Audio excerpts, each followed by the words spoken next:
Hello, my name is MJ, and welcome to the Be a Fucking Lion podcast, episode 2, Take More Action. First things first, I want you to know that I can't rescue you, I can't motivate you, I can't change your life. Only you can. You have to figure out your own destiny and how to get there. The words that I am speaking come from my own experience and what has helped me. I am not a psychologist or a certified life coach. I am just a woman who has been through a horribly hard life and someone who has worked very hard for the last 11 years to completely transform myself and my entire being. And my life has completely transformed for the better because of it. But if you are listening to my podcast, you are an action taker and on your way. I can guarantee that the methods I talk about in my podcast that has helped me will help you also, no matter what goal you are trying to achieve. But I cannot guarantee they will change your life. The only thing that will actually change your life is taking action. And if you take action, and I mean massive action, your life will change for the better. You can take little action also. It will just take longer to get there, but little action is better than no action. This is Be a Fucking Lion podcast, though, and I encourage you to take massive fucking action because I want you to reach your goals faster. Perhaps you don't need more motivation though, inspiration and affirmations. You simply just need to take more action. Happiness has many definitions, but generally it is an emotional state characterized by feelings of joy, satisfaction, contentment, and fulfillment. I, however, choose to take out the word contentment. Content to me means average, and I strive to be extraordinary. And I encourage women to be fucking extraordinary also, and fuck being average. Being content keeps people where they are. Get out of your comfort zone, quit being content, and a whole new life awaits you on the other side. Everybody wants to be happy, but doesn't even understand what happiness means. And happiness has many definitions, like I said. To me, happiness is created when you learn to forgive and let go of whatever or whomever is causing the burden. You must let go of jealousy, envy, anger, and your past. A lot of times these emotions stem from past issues that are buried. You must first deal with whatever emotions and circumstances from your life that you are holding on to. For me, it was my past relationship, my son's death, my lack of having a father, and having a horrible, rotten mother. Then you deal with those issues, and when you do, it releases those negative emotions attached to them. This is the first step to finding your true happiness. You have to find that peace within yourself. Our past does not define us, but it can either make us stronger or make us swallowed up in our misery. Let go. I held on to the anger and hate I had for my mother for many years for all of the horrible things she has done to me growing up. I never could understand how to forgive or how forgiving her actually was beneficial for me. It is the most freeing feeling once I understood what forgiveness actually means. Forgiveness is for us, not them. I used to think that if I forgave my mother, it excused her horrible actions and all the wrongdoing that she did to me. And I didn't understand that it wasn't for her, that it was for me. And it took many years to understand that concept. I call this enlightenment. It was such a heavy burden that when you learn to let go of it, you just feel free. Also, you have to know your value. People who do not know their value are the ones who settle. Whether it's in your relationships, work, friendships, or even your profession. If you're not happy in the life you are living, chances are you are settling in one or more areas of your life. What separates those who are truly happy in their lives and those who are not is the happy people created their lives versus letting life control them. When you don't know your worth, you tend to let outside factors influence your thinking about yourself, and this causes more harm to your self-esteem, furthering you from taking action to live the life you desire and deserve. You have to recognize those emotions and start to deal with them.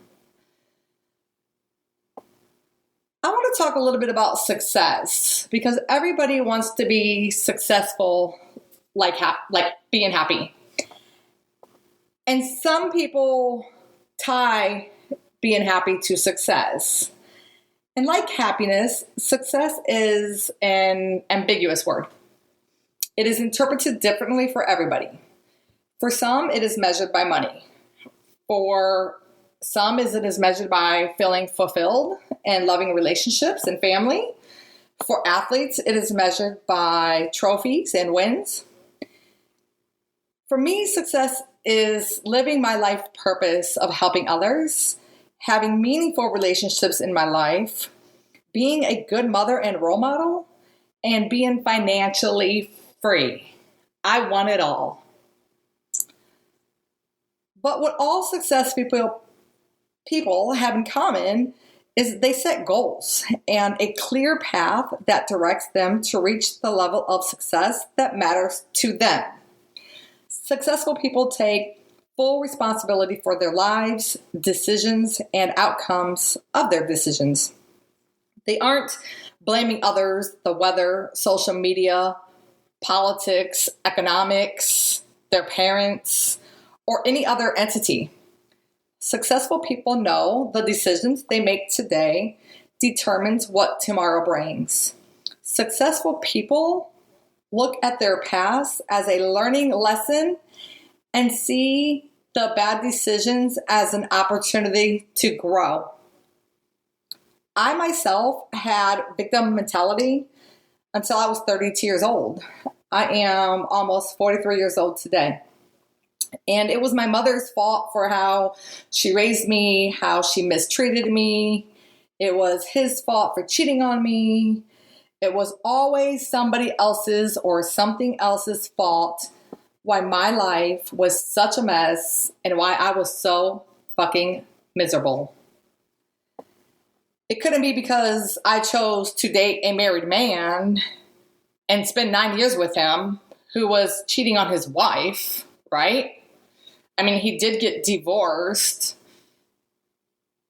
but why would he not cheat on me when he cheats on his wife? Sure, my mom did some very wrong things while raising me and had a strong influence in the decisions I made in early adulthood. However, as an adult, my bad decisions are my bad decisions. We all know what is right and what is wrong.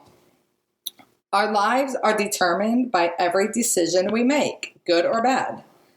This includes the type of men we date, who we hang around, what we eat, who we choose to lay down with and get pregnant by, what we listen to, what we read, and even how much money we make. These are all decisions that we make. Poor people decide to be poor, and rich people decide to be rich, excluding those born into money, but that is a very small percentage. Most millionaires are self-made.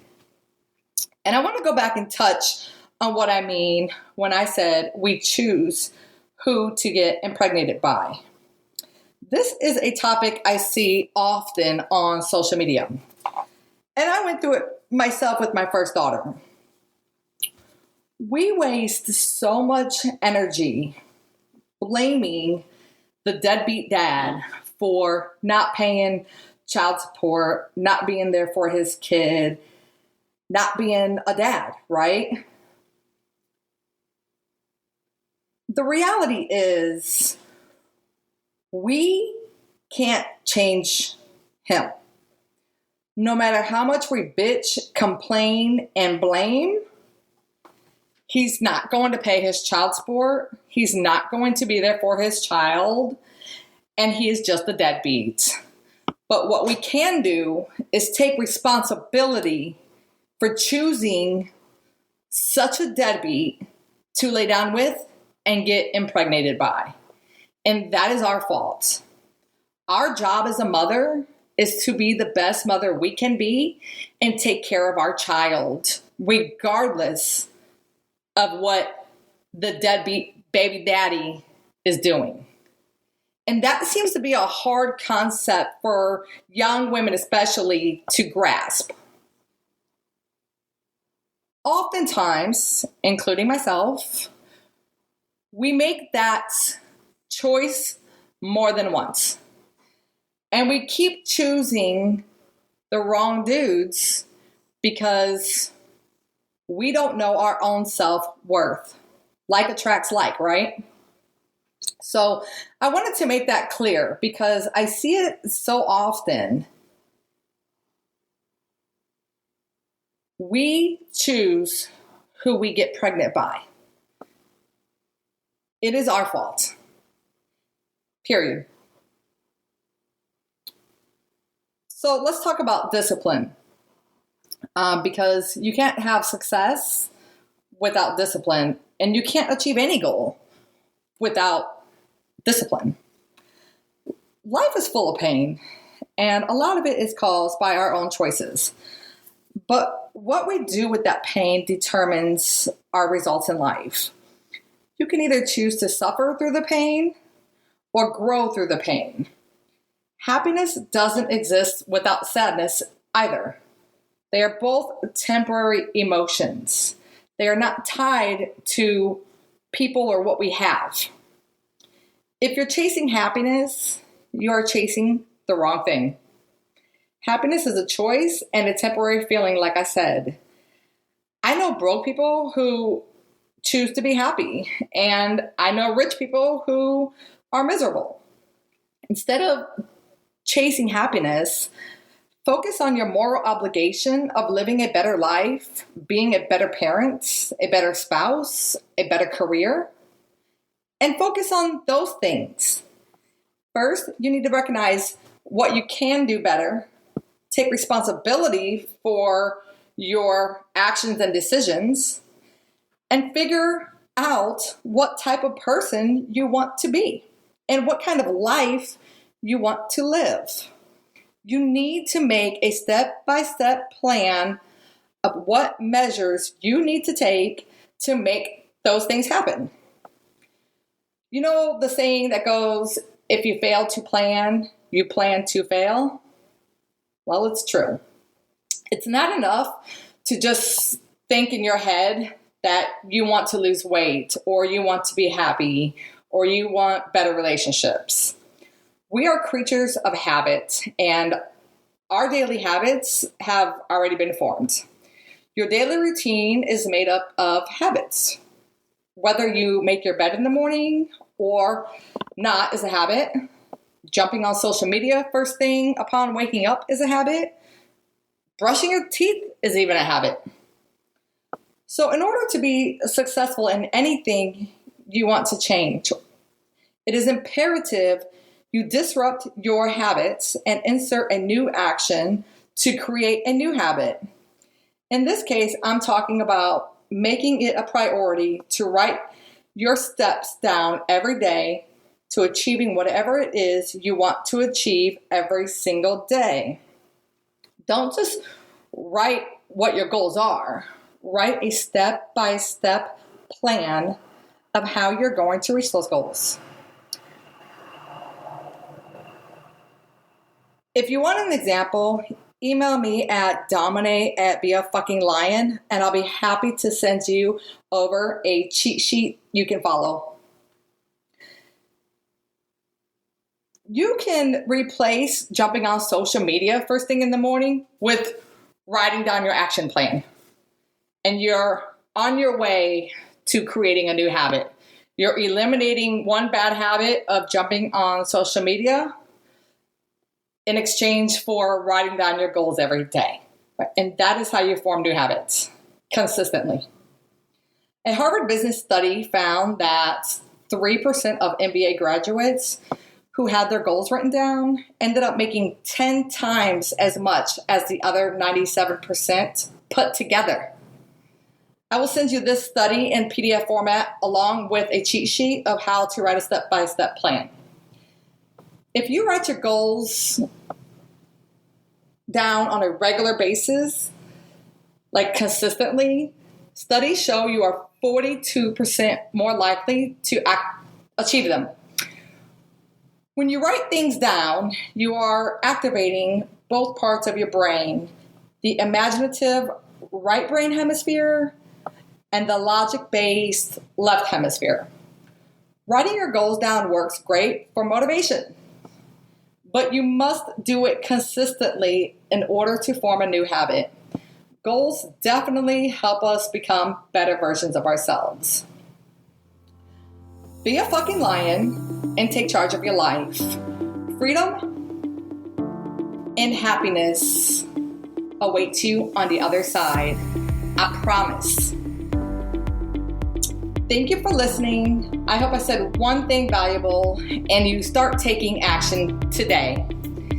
If you enjoy my podcast, subscribe and share with other women who can use a boost of empowerment, motivation, and a kick in the ass.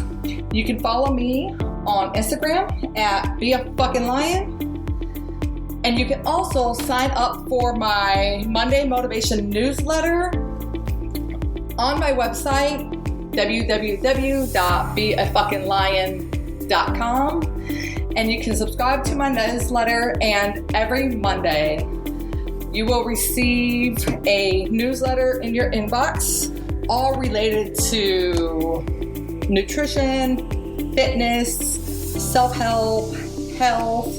I even include a kids corner with recipes and nutrition tips for kids, and I make it in a fun and engaging way. I promise not to spam you. It's only one email a week, and you can also win awards, referral awards for referring your friends and family. Please join me on my next podcast, released every Sunday. Be a fucking lion.